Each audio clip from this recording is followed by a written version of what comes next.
বলেছে, সুতরাং স্বাভাবিকভাবে আমি ওই দিকে আর যাবো না। আমি শুধু যাব যে আপনারা আনন্দের দিনগুলো সুন্দরভাবে সবাই একসঙ্গে কাটাবেন, কখনো যেন নিরানন্দ হয়, এইটুকু আপনাদেরকে বলে সবাইকে আমার আবার নমস্কার জানিয়ে আপনাকে অনেক অনেক ধন্যবাদ শুভেচ্ছা জানিয়ে আমি আমার বক্তব্য শেষ করছি। সবাই ভালো থাকবেন, ভালোভাবে পুজো কাটাবেন। ধন্যবাদ, নমস্কার।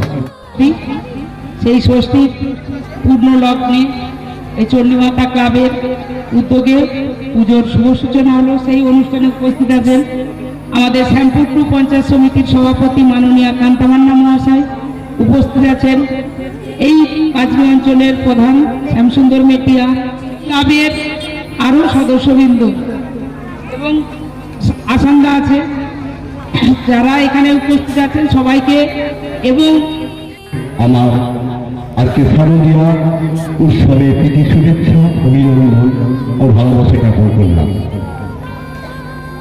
আমার একটা ছোট্ট কথা, উৎসব মানে হচ্ছে মিলন ক্ষেত্র, আনন্দের জায়গা। উৎসব কিন্তু কুরুক্ষেত্র নয়, লড়াইয়ের জায়গা। এই উৎসব